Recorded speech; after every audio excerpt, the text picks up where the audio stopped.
I think society has actually forgotten about older people.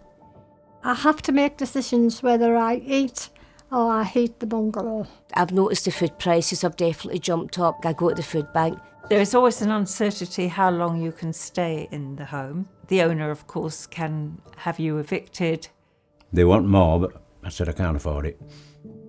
I needed financial help. I think there should be more help for people who are ill through no fault of their own.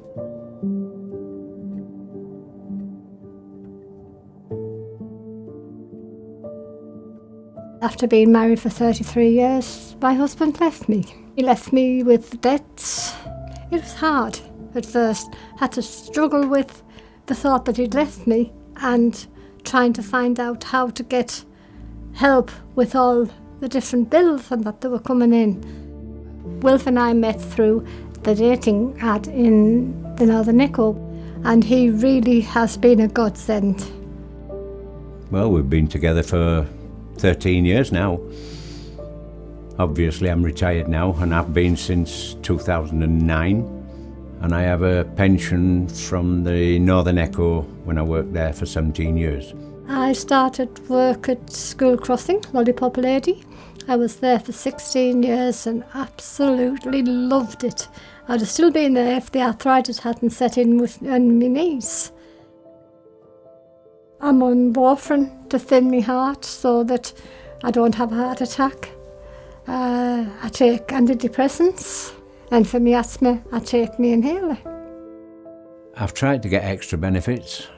I am an official carer for Carol, but they told me I didn't qualify for carer's allowance. I get my eyes tested free, I get my toes and feet done free, and the only other thing I receive is winter fuel allowance, which is everybody gets, I think. I don't get cold weather payments, and that's it.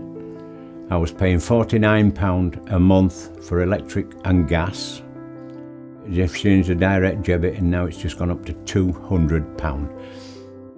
They want more, but I said I can't afford it. The price that they've put on, it's absolutely ridiculous. I am just managing. The price of all electricity and the food and everything's just going up. We were paying £100 and something on shopping a week. Now we've cut it down as much as we can. I have to make decisions whether I eat or I heat the bungalow. And with it being on the end, it is a cold bungalow. With my arthritis, the heating has to be turned a little bit high, so I really struggle at times. We've worked all our lives and given our time and everything to everybody, and I think now maybe we should get a little bit more back.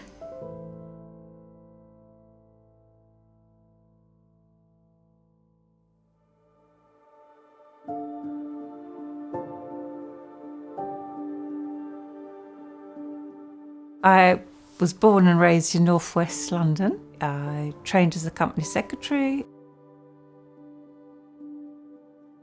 Unfortunately, my marriage split up. It was an enormous challenge bringing up 3 young boys by myself. My dear ex became bankrupt, basically leaving me in the line of the fire for his creditors. This is my retirement home now. It's not mine, I pay rent for it. There is always an uncertainty how long you can stay in the home. And the owner, of course, can have you evicted, even if your rent is paid up to date. Where you move is a big problem. And I don't think that as a pensioner with 3 dogs, I would have much luck. So that is a constant nagging worry. Fortunately, from my initial work in a family company, I have a small private pension, and that kind of covers the rent, so I'm living off my government pension, which obviously is not very much. Because I've got the small private pension, it just throws me over the line of not being able to get pension credit. Once you're retired and you're living off your pension and a bit of a private pension, you don't have any savings because everything that comes in every month is basically going out every month. I mean, I won't eat out, I won't take out. I haven't been to the hairdresser since 2015. I haven't had a holiday in years. Everything is budgeted. Everything I go shopping, I budget. My one indulgence is 3 dogs, but to me they're my medicine, my companions. I often make compromises on myself in order to feed the dogs. In the winter, it's a severe budget, and I often only put the heating on for a couple of hours in the evening. One just lives in one's coat with scarves, layers on, and no heating. I tend to have a lot of these cheap cup soups because they warm you up. And I tend to sit next to the fire and I've got a couple of rugs. I disappear under my rugs and I have the fire on. The only time you're truly warm is when you're in bed with an electric blanket on, which is, I believe, quite cheap to run.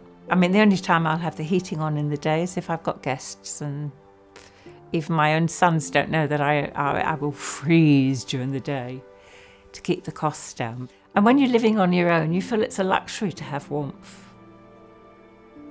You feel it's a luxury to have more than one meal a day. Myself and many of my friends, we do worry what the future has to hold for us. Are we going to survive it next year?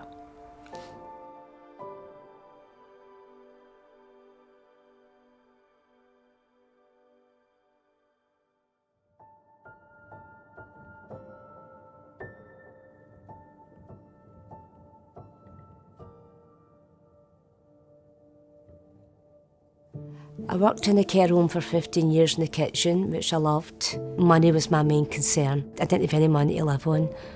I had nothing sometimes, so it was very difficult. I was a constant worrier. Unfortunately, I was out of the league of the pension credit. I'm just £2 off it, and that means I pay for my glasses and my dental care. And when I had to find that money, that meant that cut into my food money. £2 a week over in my pension, which I don't think's quite right. I go to the food bank. I just go once a month because I feel as if I can manage, but if I can't manage I would go more. I can't go for a cup of tea or buy a wee meal with your friends. No, I can't do it. So you just forget it. I'm very cautious with money and I'm very careful. I try to be very careful to make sure I've got enough to get me my food.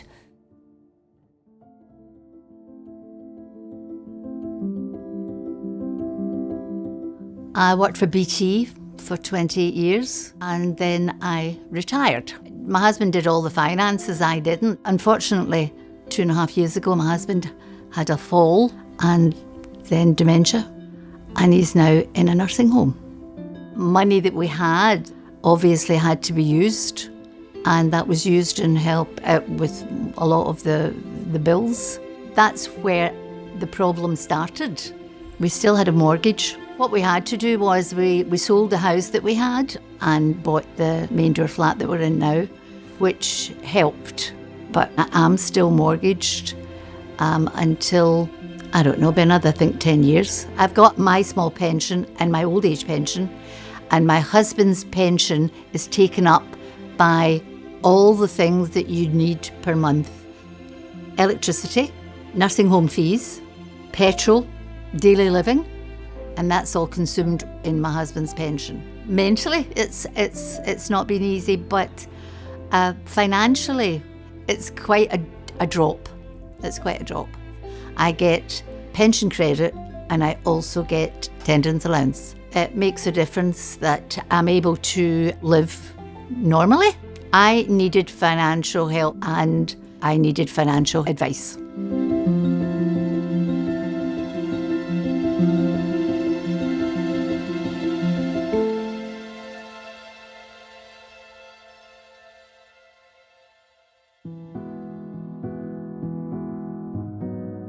I started working for the NHS at King's College. I loved being a nurse, especially the last years of my nursing career where I was in pediatric intensive care. My job was actual exercise because it was running left, right and center. And then I was diagnosed with osteoarthritis. I had my first knee replacement on the right, and 3 months later I had my second knee replacement.